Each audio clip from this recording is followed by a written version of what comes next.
आपको बताना चाहूंगी कि मेरे हाथ में यहाँ पर वक्फ बोर्ड का वक्फ एक्ट की किताब है।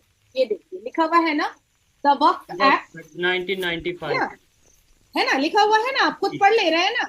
लेकिन ये किताब हमारे भारत के लॉ के स्टूडेंट्स को नहीं पढ़ाया जाता है, उसकी बिल्कुल क्या, नहीं पढ़ाया जाता है, छुपा के रखा जाता है। उसकी क्या रीजन है? उसकी रीजन ये है, इस किताब में कुछ ऐसे सेक्शंस हैं जो खतरे से खाली नहीं है, जिससे दिल धड़कने उठेगा। जैसे कि वक्फ बोर्ड अगर आप मेरी संपत्ति को आता है और कहता है कि नाजिया इलाही खान, ये आपकी संपत्ति हमें पता चली है कि ये वक्फ बोर्ड की संपत्ति है और ये आपका नोटिस है, आपको 3 महीने में ये संपत्ति खाली करनी पड़ेगी, तो मैं कोर्ट, देश के, भारत देश के कोर्ट में नहीं जा सकती। अच्छा। वक्फ बोर्ड का अपना ट्रिब्यूनल कोर्ट होता है और उनका अपना जज होता है, उनके अपने वकील होते हैं और उनका अपना ही दलील होता है। उनके पास एक ब्लूप्रिंट होता है मुगल के जमाने का। उनके पास एक फैमिली ट्री होती है मुगल के जमाने की। उस फैमिली ट्री को वो खोलते हैं और कहते हैं कि अकबर बादशाह यहाँ से गुजरे थे, यहाँ पर उन्होंने घोड़ा रोका था और ये घोड़ा रोकने वाली जो जगह है ना नाजिया जी, ये आपका घर है, इसीलिए अब ये मेरा हो गया, ये वक्फ बोर्ड का हो गया। तो जज भी उनका, जजमेंट भी उनका, ट्रिब्यूनल भी उनका, कोर्ट भी उनका, वकील भी उनका। और इस तरह से उन्होंने हजारों लाखों संपत्तियां लोगों की हड़प करके रख ली। अब कुछ मिसालें मैं आपको दे देना चाहती हूँ जो आपको समझ में आएगा कि मैं गलत नहीं बोल रही। तमिलनाडु, तमिलनाडु का एक किसान, 2021 की घटना है। तमिलनाडु का एक किसान था जिसने, जो अपने खेत को बेचना चाहता था और वो बेचारा रजिस्ट्रार के पास गया और उसने कहा कि मुझे खेत बेचना है, अपनी बेटी की शादी करनी है। बाद में पता चला कि उसकी संपत्ति को वक्फ बोर्ड ने ले लिया है। ठीक है, उसे तो खुद उन्होंने नहीं कहा पता था। कि हाँ ये मेरा है। हाँ। ठीक है, अब फिर मैं तमिलनाडु की ही बात बता रही हूँ। तमिलनाडु का एक गांव है, उसमें वो उस पूरे गांव को वक्फ बोर्ड ने कहा कि ये मेरी संपत्ति है। वो यहाँ तक के 1500 साल की पुरानी पुरानी एक मंदिर है, उस मंदिर को भी कह डाला कि अरे ये तो पहले मस्जिद थी, हमारे बाबर साहब और अकबर अकबर मुगलों ने इसको इसको मस्जिद बनाया था, आप लोगों ने मंदिर बना दिया। भाई इसका पूरा पेपर है हमारे पास, ये 1500 साल पुरानी मंदिर है, नहीं ये पूरा मेरा है। अब मैं आपको, चलिए ये तो हिंदुओं की बात हो गई, लोग सोचेंगे कि मैं हिंदुओं की सिफारिश कर रही हूँ। हाँ। वक्फ बोर्ड ने मुसलमानों की भी जमीन हड़प की है। अब आप सोचिए, मुसलमानों की जमीन भी हड़प की है। अख्तर अली वर्सेस उत्तर प्रदेश वक्फ बोर्ड, अख्तर अली नाम के आदमी की कई एकड़ की जमीन वक्फ बोर्ड ने हड़प की और उसके बाद फिर अपने ट्रिब्यूनल से, अपने ही कोर्ट से, अपने ही जज से, अपने ही जजमेंट से कह दिया अख्तर अली अब तुम यहाँ से निकल जाओ, ये जमीन वक्फ बोर्ड की हो गई। अख्तर अली 11 साल इंतजार करने के बाद न्यायपालिका पहुंचा और कहा, उसने चैलेंज किया वक्फ बोर्ड को, मुसलमान होने के बावजूद, कि ये वक्फ बोर्ड ये हड़प करने के लिए बैठा है, ये लैंड माफिया है, ये जिहाद चला रहा है, इसके अलावा कुछ नहीं चला रहा है। फिरोज खान वर्सेस उत्तर प्रदेश वक्फ बोर्ड, फिरोज खान साहब की जमीन, इन्होंने 4 साल लड़ाई लड़ी। ठीक है। अब इसके बाद आती है अनीस आयशा, मैं सबके जजमेंट को लेकर के अच्छा, बैठी, ये ये कोर्ट नाजिया के जी, जजमेंट को। ये वक्फ बोर्ड पूरे इंडिया में का एक मतलब वो बोर्ड है, या हर एक स्टेट का अपना अपना अलहदा से वक्फ बोर्ड होता है? ये मुझे थोड़ा सा क्लियर करिएगा, क्योंकि ऐसा होता है ना कि किसी स्टेट में कोई गवर्नमेंट, किसी स्टेट में कोई गवर्नमेंट, तो वक्फ बोर्ड भी फिर उस हिसाब से, या पूरे इंडिया का एक वक्फ बोर्ड है, फिर आगे उसने अपने ऑफिस या जो भी एक। पूरे इंडिया का एक वक्फ बोर्ड है और उसके बाद फिर उन्होंने अपनी अपनी शाखाएं बना करके रखी हैं हम्म। 28 राज्यों में। ऐसे ये कहते हैं, चिल्लाते हैं कि हम मुसलमान 20 करोड़ की आबादी में, पर शिया वक्फ बोर्ड अलग है और सुन्नी वक्फ बोर्ड अलग। अच्छा। ठीक है, ठीक है। अब इन्होंने सिर्फ हिंदुओं की जमीन या आर्मी की जमीन या रेलवे की जमीन नहीं हड़प की है, इन्होंने मुसलमानों की भी जमीन हड़प की है। और खास करके वक्फ बोर्ड की नजर मुसलमान बेटियों की जमीन पर सबसे ज्यादा होता है। जैसे ए अनीस आयशा, इन्होंने बहुत लंबी लड़ाई लड़ी है वक्फ बोर्ड के खिलाफ। ए हसना, इन्होंने बहुत लंबी लड़ाई लड़ी है वक्फ बोर्ड के खिलाफ।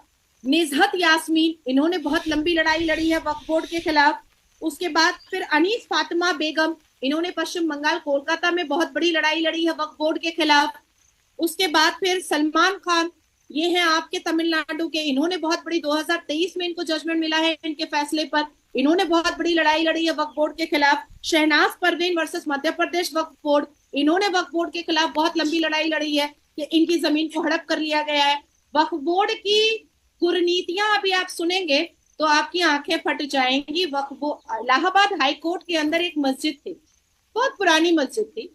वहां पर जो मुसलमान वकील होते थे वो नमाज पढ़ने के लिए जाते थे। अचानक से एक दिन सबने देखा कि वक्फ बोर्ड ने हरा हरा बोर्ड लगा दिया और कहा कि ये तो वक्फ बोर्ड की जमीन है। अब सारे जो बाकी के वकील थे वो खड़े हो गए, कहे कि हमें आपत्ति नहीं है कि यहाँ पर मस्जिद है, आप नमाज पढ़ रहे हैं, आप यहाँ पर खुतबा कर रहे हैं, आप यहाँ पर जमात खड़ी कर रहे हैं, हमें कोई आपत्ति नहीं है और बरसों से यहाँ पर था, आप करें, लेकिन आप इसको वक्फ बोर्ड की संपत्ति बोल करके कोर्ट के अंदर की जमीन को आप हड़प नहीं कर सकते हैं। अब क्या हुआ कि अब वक्फ बोर्ड जो है उनको आंखें दिखाने लगा तो वकील भी भाई वकीलों से आंखें दिखाकर और उंगली उठा करके बात कभी नहीं किसी को करना चाहिए। अब उन्होंने एक याचिका दायर कर दी और याचिका में इलाहाबाद हाई कोर्ट के जज ने कहा कि भैया अब तुम ये मस्जिद ही हटाओ। अब वक्फ बोर्ड वाले अकड़ गए, बोले नहीं, हम तो, ये तो वक्फ बोर्ड की जमीन है, हम तो हटाएंगे ही नहीं, हमारे तो मुगलों ने छोड़ करके गए हैं ये जमीन। ये मामला चला गया सर्वोच्च न्यायपालिका, मतलब भारत के सबसे बड़े honourable supreme court of India में। सुप्रीम कोर्ट ऑफ इंडिया ने जब इंटरवीन किया तो सुप्रीम कोर्ट ने कहा बेटा हटा लो मस्जिद, इज्जत से हटा लो, क्योंकि अब तुमने गलत कर दिया। तब जा करके वक्फ बोर्ड ने एक रिक्वेस्ट की याचिका डाली और कहा कि ऑल्टरनेट में हमको कोई जगह दे दीजिए मस्जिद बनाने के लिए। तो ये तरीका होता है वक्फ बोर्ड वालों का वक्फ की जमीन को हड़पने का, और इसको चलाने वाले मात्र 200 लोग हैं पूरे भारत में, मात्र 200 लोग। ठीक हो गए। तो वो फिर कितने 2017 में अच्छा ये चीजें क्वेश्चन मार्क और डाउटफुल कब हुई? 2017 में ये वक्फ बोर्ड के जो मेंबर बैठे हुए हैं और चेयर पर जो सब कोई बैठे हुए हैं, इनकी आपस में लड़ाई हो गई थी। आपस में लड़ाई कैसे हुई कि कुछ मुतवल्ली, आप तो समझ रहे हैं मुतवल्ली, लेकिन भारत के व्यूअर्स को समझाने के लिए, मुतवल्ली मतलब मैनेजर, उसने क्या किया था कि मुतवल्ली मैनेजर ने कुछ संपत्तियों को बेच डाला अपने पर्सनल इंटरेस्ट के लिए, अपने पर्सनल फायदे के लिए। कुछ मुतवल्लियों ने वक्फ बोर्ड की संपत्ति में घर बना करके अपनी बेटी को जहेज में दिया। कुछ मुतवल्लियों ने उस वक्फ बोर्ड की संपत्ति को बेच करके अपने बेटे को विदेश भेजा पढ़ाई करवाने के लिए।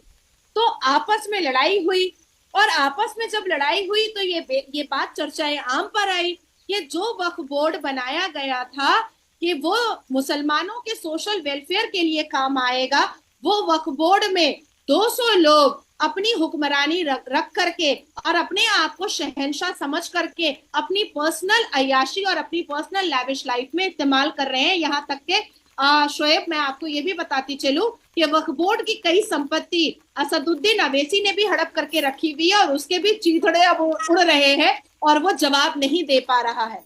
अब आती है बात वक्फ बोर्ड की कि अगर वक्फ बोर्ड ने मुसलमानों के सोशल वेलफेयर के लिए बना था, अगर वक्फ बोर्ड ने सोशल वेलफेयर के लिए काम किया होता तो क्या सच्चर कमीशन की रिपोर्ट के हिसाब से भारत के मुसलमान दलित से पीछे होते शिक्षा में? नहीं है। मुसलमान आज खुद ही मुसलमान चिल्लाता है ना, मुझसे बातचीत करने से पहले आप लोग क्या सुनते थे कि भारत में मुसलमानों को बहुत अत्याचार किया जा रहा है, उनको खाने को नहीं है, उनको पहनने को नहीं है, उनको रहने को नहीं है। तो आप इसी मुसलमान के पास जब 9.4 लाख एकड़ जमीन है, 200 करोड़ से ऊपर का रेवेन्यू आ रहा है, आप सरकार से पैसा ले रहे हैं, तो फिर मुसलमान नंगा भूखा क्यों है? तो फिर मुसलमान जाहिल क्यों है? अब उसकी वजह मैं आपको बताती हूँ, ये भी सुनिए गौर से। उत्तर प्रदेश के आगरा में 8,436 प्रॉपर्टी वक्फ बोर्ड के अंदर में है, जिसमें 605 दरगाह, मजार और मकबरा बना हुआ है, ईदगाह 18 बना हुआ है, कब्रिस्तान 884 बना हुआ है, मदरसा 83 बना हुआ है, मस्जिद 580 बना हुआ है, स्कूल 0, स्कूल एक भी नहीं। अच्छा, ये मैं पूरे डेटा लेकर के बैठी हूँ। ठीक है, लेकिन अब मेरे ख्याल से जिस तरीके से अब लोग, खास तौर पे अगर हम बात करें एजुकेशन की अहमियत को जानने लगे, मेरे ख्याल से अब थोड़ा ये चेंज आता नजर आएगा आने वाले टाइम में। नादिर जी, इधर दो चीजें हैं, एक मेरे पर्सनल माइंड में भी क्वेश्चन आया है और शायद बहुत से लोगों को खास तौर पे पाकिस्तान से माइंड में आएगा जब वो ये वीडियो देखेंगे, तो इसलिए मैंने सोचा क्वेश्चन कर लूं। लोग ये सोचेंगे कि यार चाहे यूनिफॉर्म सिविल कोड हो, चाहे वक्फ बोर्ड हो, ये मतलब कि जो से जितने भी पार्लियामेंट के अंदर बिल पेश किए जाते हैं ये मुसलमानों के अगेंस्ट होते हैं, तो इसका मतलब है मोदी गवर्नमेंट मुसलमानों के अगेंस्ट है। लेट्स सपोज आपसे कोई ये क्वेश्चन करता है, आप उसका क्या आंसर करेंगे? यूनिफॉर्म सिविल कोड सिर्फ मुसलमानों के लिए तो नहीं आ रहा है हाँ, शायद, ये तो लेकिन इस देश के जो सभी के एक लिए इमेज आ रहा है। किया जाता है, जो पोर्ट्रे किया जाता है, वो तो यही है ना कि जो यूनिफॉर्म सिविल कोड मतलब मुसलमानों का जो सा वो के खिलाफ है। नहीं, कोई सिख तो नहीं रो रहा है, कोई ईसाई तो नहीं रो रहा है, कोई हिंदू तो नहीं रो रहा है, तो आखिर मुसलमान रो क्यों रहे हैं यूनिफॉर्म सिविल कोड से? ये भी तो वजह जाननी बहुत जरूरी है ना। ये हम्म। वजह ही तो मुसलमान नहीं बता रहे हैं कि वो रो क्यों रहे हैं। भाई सिखों ने तो बोला कि हम स्वागत करते हैं यूनिफॉर्म सिविल कोड का। हिंदुओं ने कहा कि हम स्वागत करते हैं यूनिफॉर्म सिविल कोड का। क्रिश्चियन ने कहा कि हम स्वागत करते हैं, सारे धर्मों ने कहा कि हम स्वागत करते हैं। आखिर मुसलमानों को आपत्ति क्या है यूनिफॉर्म सिविल कोड से? ये भी तो बताए, लिखित रूप में बताए भाई। हम तो ऐसे नहीं कह रहे हैं कि आप हवा में बताइए, आप लिखित रूप में बताइए। अब बात आती है कि मुसलमान कहेंगे कि हमको चार शादी नहीं करने दिया जा रहा है, तो मत करो ना, क्या प्रॉब्लम है? ठीक अच्छा है। ही है, एक शादी करो या दो दो बच्चे पैदा करो, उसको अच्छे से लिखाओ पढ़ाओ बड़ा करो। और जिस देश में आप रहते हो उस देश के संविधान को अगर आप नहीं मानोगे तो कैसे चलेगा? अच्छा, बांग्लादेश के जो मिनोरिटीज हैं बॉर्डर के ऊपर आती नजर आ रही हैं, पहले तो ये सिर्फ न्यूज थी, अब प्रॉपर मैंने वीडियो देख ली है और वो आके रिक्वेस्ट कर रहे हैं कि हमें इंडिया में आने दें। अब सवाल इधर ये है कि भाई क्या इंडिया की गवर्नमेंट उन्हें आने देंगी? डेफिनेटली इलीगल वे में तो ऐसे तो कोई भी आके कहेगा, ऐसे तो सारा एक सिस्टम खराब हो जाता है। तो क्या उसका हल क्या देखा आपने, या क्या हल आपको लगता है होना चाहिए? बहुत खूबसूरत सवाल आपने शोएब किया है। देखिए, सिटीजनशिप अमेंडमेंट एक्ट बिल के हिसाब से हमने नागरिकता देने की बात कही है, पर 2014 से पहले ठीक है। जितने भी हिंदू पाकिस्तान से, सीरिया से या अलग अलग देशों से जो कहीं पे आए भी। हैं, बांग्लादेश से, हम उनको नागरिकता दे भी रहे हैं। 2024 के लोकसभा इलेक्शन के ड्यूरेशन में भी हजारों लोगों को नागरिकता मिली है, उनको सर्टिफिकेट मिला है बजाते।